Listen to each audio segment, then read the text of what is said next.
الحمد لله رب العالمين الصلاة والسلام على سيد الأنبياء والمرسلين وعلى آله وصحبه أجمعين. الله لا إله إلا هو الحي القيوم لا تأخذه سنة ولا نوم له ما في السماوات وما في الأرض من ذا الذي يشفع عنده إلا بإذنه يعلم ما بين أيديهم وما خلفهم ولا يحيطون بشيء من علمه إلا بما شاء واسع كرسيه السماوات والأرض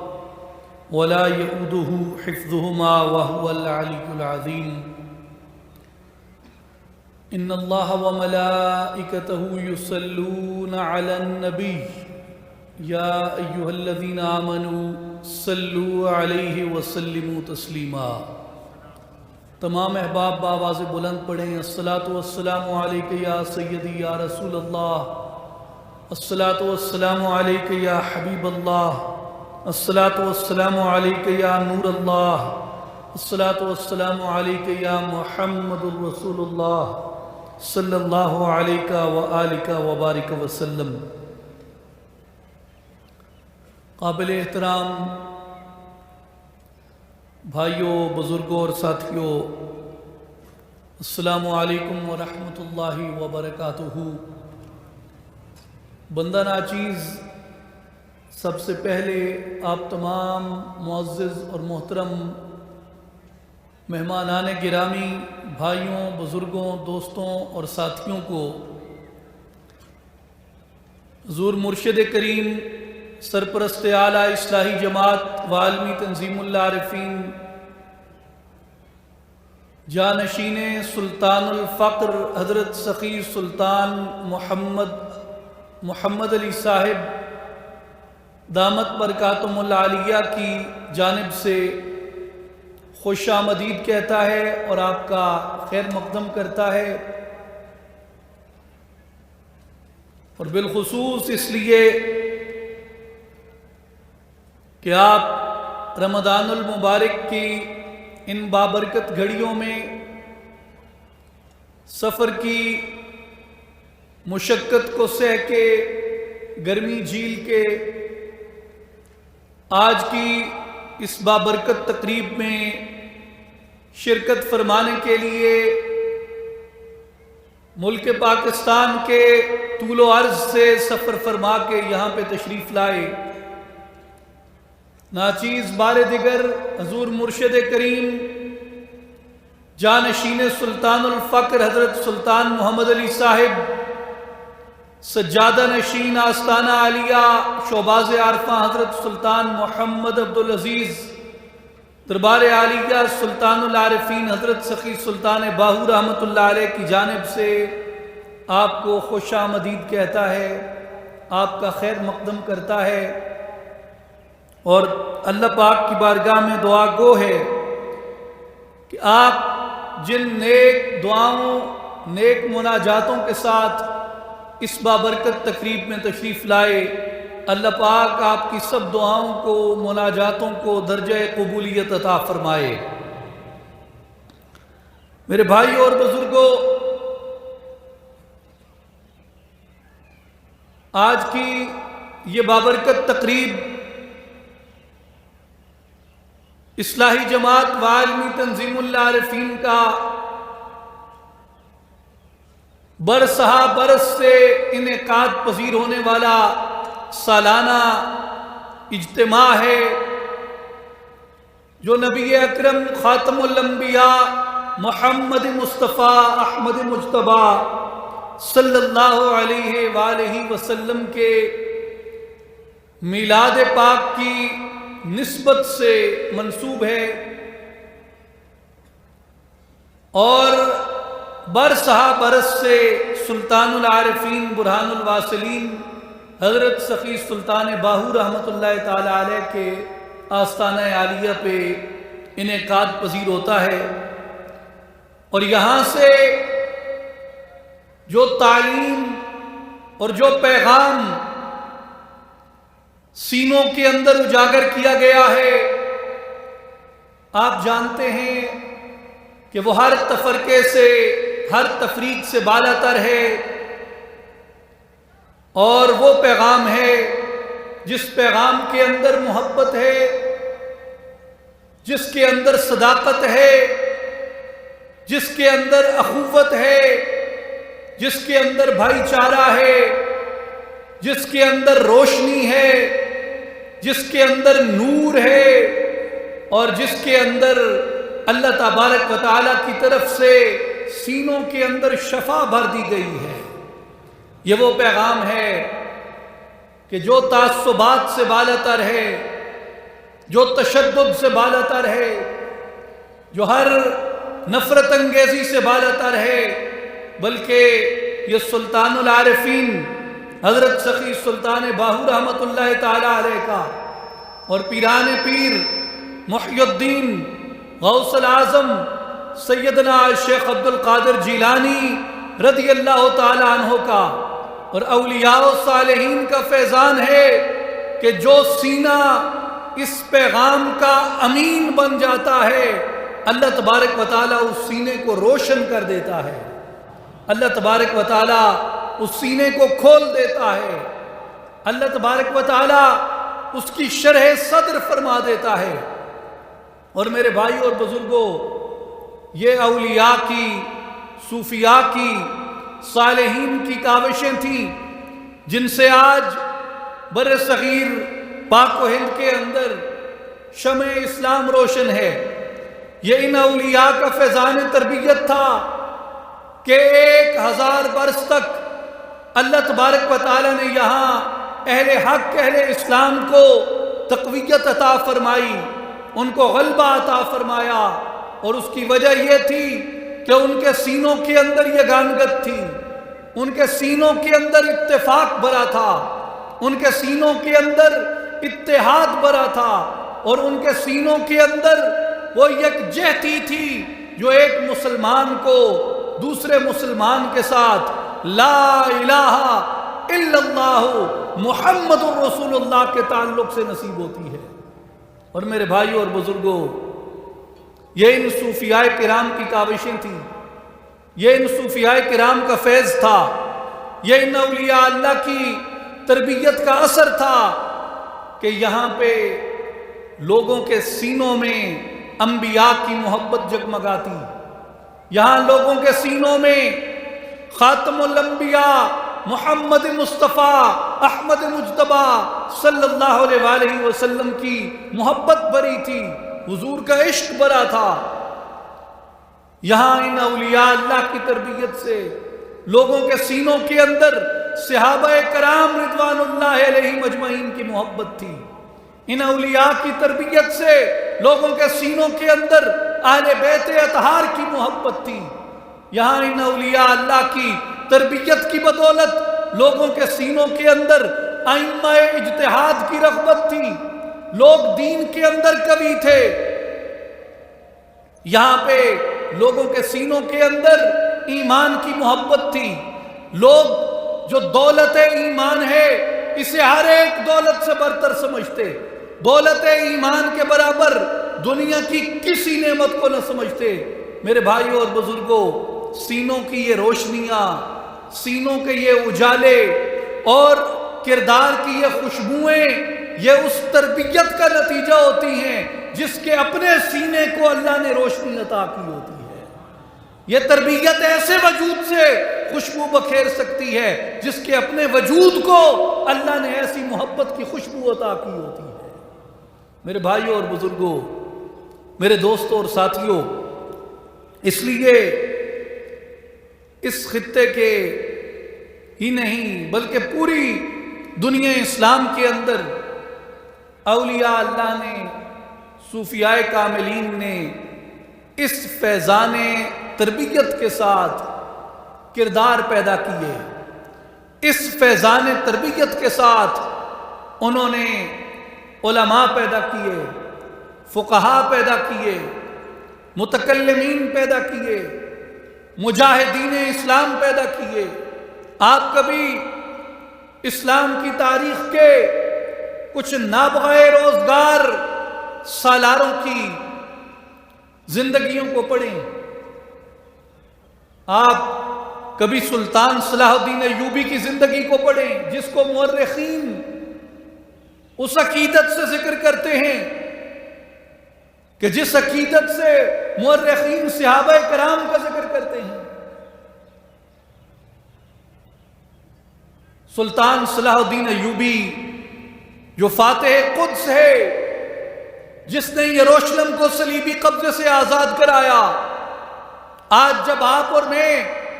یہاں اس تقریب میں موجود ہیں، ہم نے خوش اسلوبی سے مسکراتے چہروں کے ساتھ ایک دوسرے کی طرف دیکھتے ہوئے افطار کیا۔ میرے بھائیوں اور بزرگوں، میرے دوستوں اور ساتھیوں، آج جب ہم نے اپنے گھروں میں بیوی بچوں کے ساتھ، بہن بھائیوں کے ساتھ، دوست احباب کے ساتھ ہنستے مسکراتے کہہ کہے بکھیرتے ہوئے سحر و افطار کرتے ہیں، اسی وقت میں، اسی لمحے میں کبھی سوچیں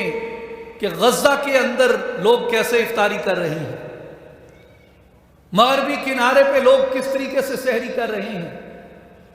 وہاں کی ماں، وہاں کی بہن، وہاں کی بیٹی جب اپنے بابا کا خون دیکھتی ہے، اپنے بھائی کا خون دیکھتی ہے، اپنے بیٹے کے خون سے افطار کرتی ہے۔ ہر روز ہر گھر کے اندر شہداء لائے جاتے ہیں۔ مسجد اقصی کی جس طریقے سے بے حرمتی کی گئی، آج اگرچہ ہمارے سینے اس درد کو محسوس نہیں کرتے، تو اس کی ایک تاریخی وجہ ہے، اس کے کچھ محرکات ہیں، اس کے کچھ اسباب ہیں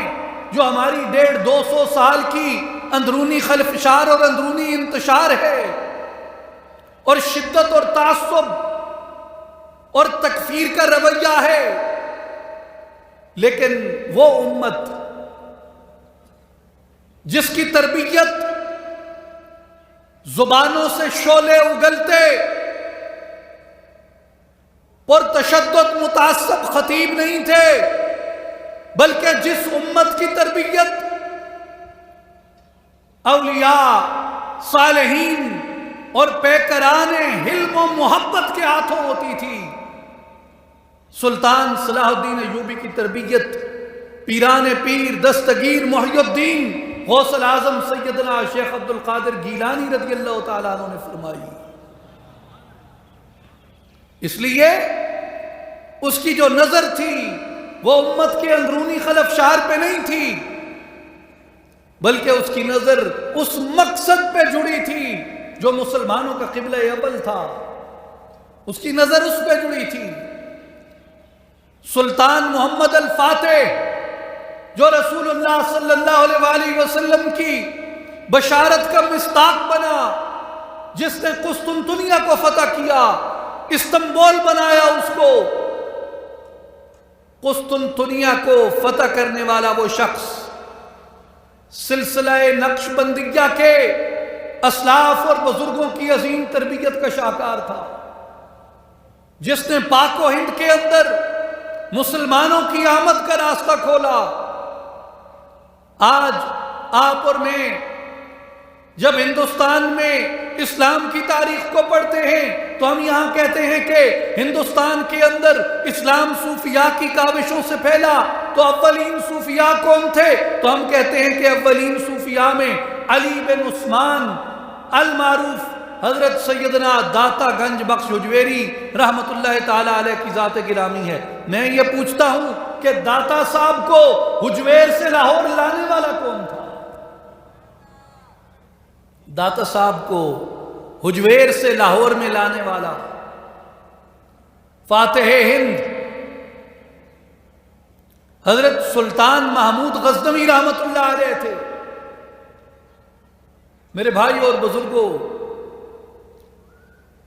لوگ یہاں اپنی تاریخ کو پڑھتے نہیں، وگرنہ انہیں معلوم ہوتا کہ وہ سلطان محمود غزنوی جس کی معیت کے اندر حضرت سیدنا علی بن عثمان المعروف حضور داتا صاحب رحمت اللہ تعالی علیہ تشریف لے کے آئے،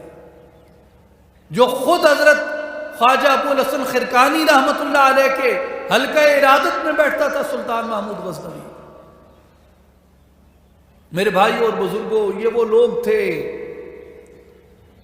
جن کے سینے اولیاء اللہ نے بڑے مقاصد کے لیے کھول دیے تھے۔ یہ اس تربیت کا فیضان ہوتا ہے، یہ اس تربیت کا اثر ہوتا ہے، یہ اس تربیت کی تاثیر ہوتی ہے کہ آپ کتنے دور تک دیکھ سکتے ہیں۔ اور میرے بھائی اور بزرگوں، میرے دوستوں اور ساتھیوں، جو اس تربیت سے محروم ہوتے ہیں، جو اس تربیت سے بے بہرہ ہوتے ہیں، ان کے نزدیک سوائے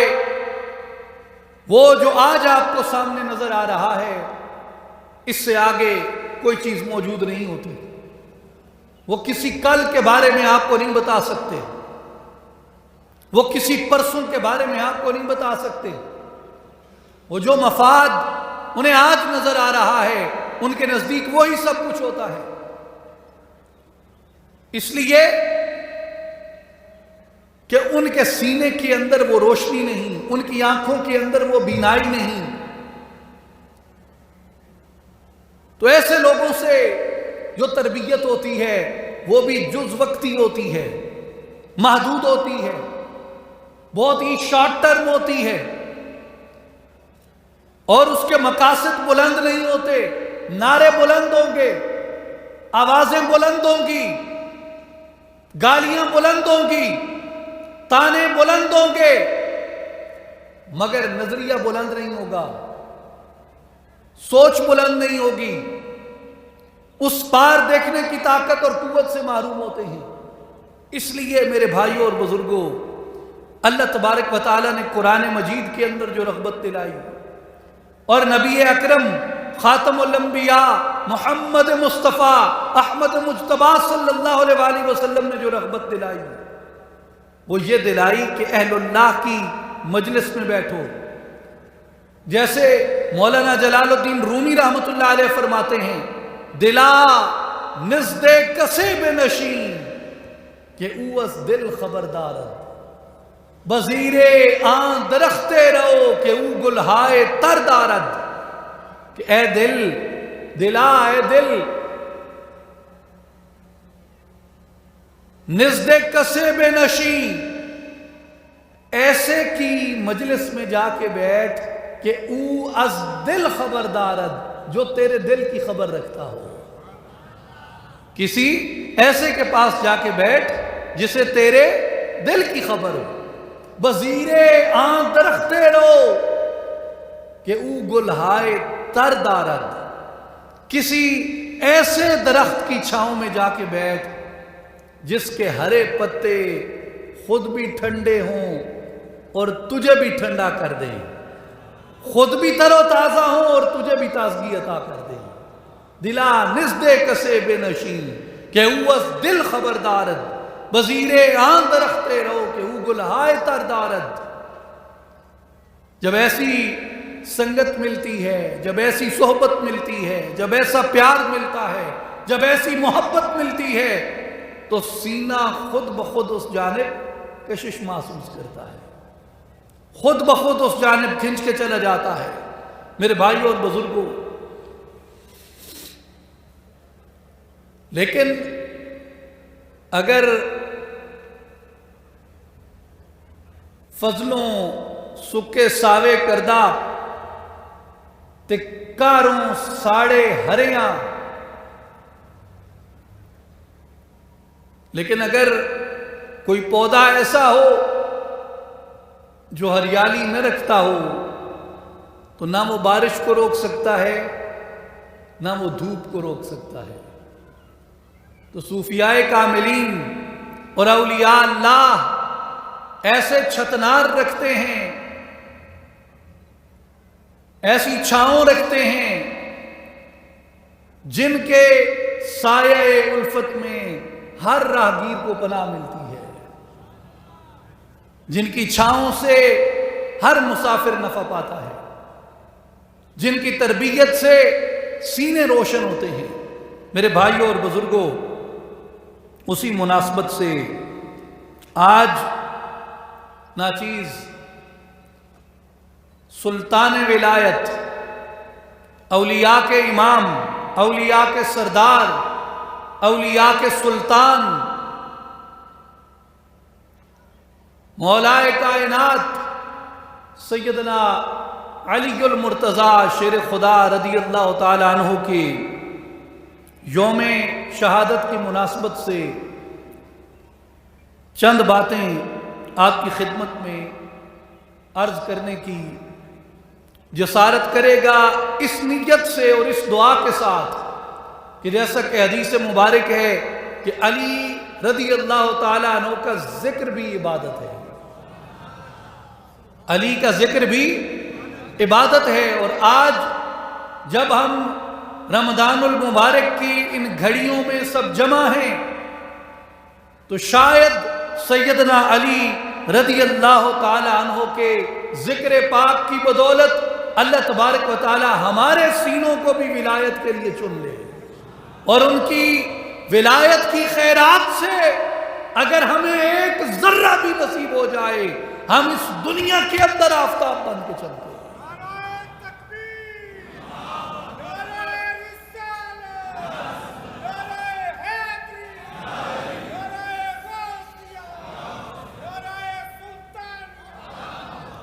جو سب سے پہلے سیدنا علی کرم اللہ وجہ الکریم کی ذات گرامی کے حوالے سے ناچیز عرض کرنا چاہتا ہے، وہ میرے بھائیوں یاد رکھیں کہ حضرت علی رضی اللہ تعالی عنہ کس زمانے میں تھے، اور سیدنا علی کرم اللہ وجہ الکریم کہ زمانہ مبارک میں کون سی کتاب مرتب ہوئی، نازل ہوئی، اور سیدنا علی کرم اللہ وجہ الکریم کے زمانہ مبارک کے اندر کون سی ہستی اس زمین پہ جلوہ فرما تھی جن کی نسبت سے علی ہمیں اپنی جان سے زیادہ عزیز ہیں۔ تو میرے بھائیوں،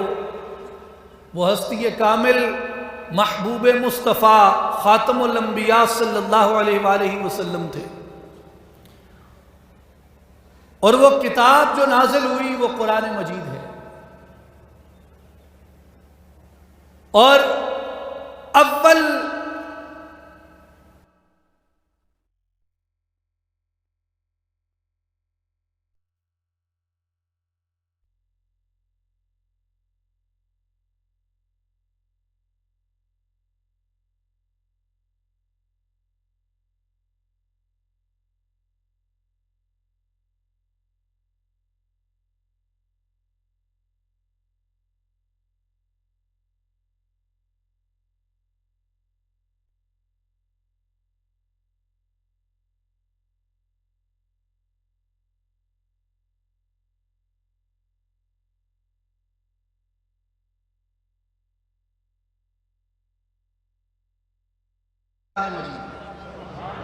لوگ اکثر پوچھتے ہیں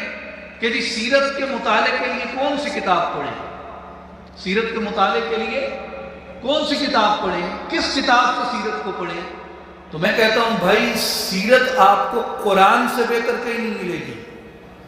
سیرت آپ کو قرآن سے بہتر کہیں نہیں ملے گی۔ اس کی وجہ یہ ہے کہ حضور صلی اللہ علیہ وسلم کی ذات اقدس پہ 23 سال کے عرصے میں قرآن مجید مرحلہ وار نازل ہوا۔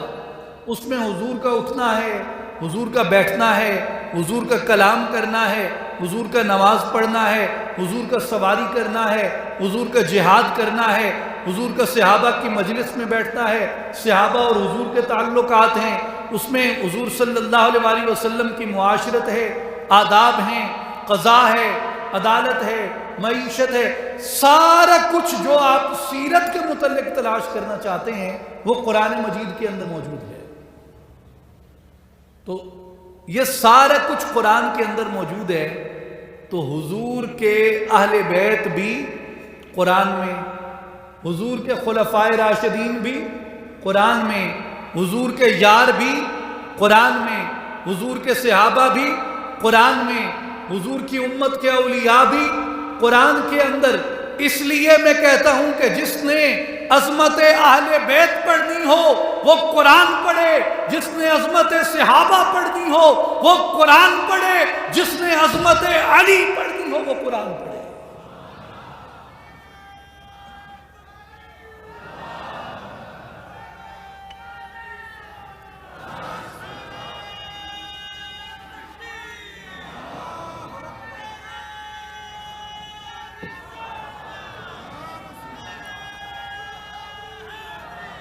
اس لیے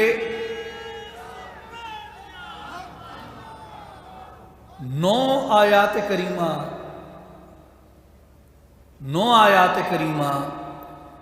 سیدنا علی کرم اللہ وجہہ الکریم کی ذات اقدس کے حوالے سے عرض کروں گا۔ پہلی آیت آپ جانتے ہیں کہ عام الوفود میں بہت سے وفود آقا پاک صلی اللہ علیہ وآلہ وسلم کی بارگاہ اقدس میں حاضر ہوئے۔ ان میں ایک وفد ہے جو مباہلہ کے لیے معروف ہے، جسے نجران کا وفد کہا جاتا ہے۔ وہ مباہلہ کرنے کے لیے نبی پاک شہ الاولاق صلی اللہ علیہ وآلہ وسلم کی بارگاہ میں آئے، اور انہوں نے تکرار کی سیدنا عیسیٰ علیہ السلام کے مسئلے کے اوپر۔ اور چونکہ نصارہ کا ایک اپنا عقیدہ ہے حضرت عیسیٰ علیہ السلام کے بارے میں، اور قرآن کا ایک اپنا موقف ہے مبنی بر توحید سیدنا عیسیٰ علیہ السلام کی ذات اقدس کے بارے میں، تو قرآن نے اس مسئلہ اور اس واقعہ کو اس طریقے سے بیان فرمایا، فَمَنْ حَاجَّكَ فِيهِ مِنْ بَعْدِ مَا جَاءَكَ مِنَ الْعِلْمِ فَقُلْ تَعَالَوْا نَدْعُ أَبْنَاءَنَا وَأَبْنَاءَكُمْ وَنِسَاءَنَا وَنِسَاءَكُمْ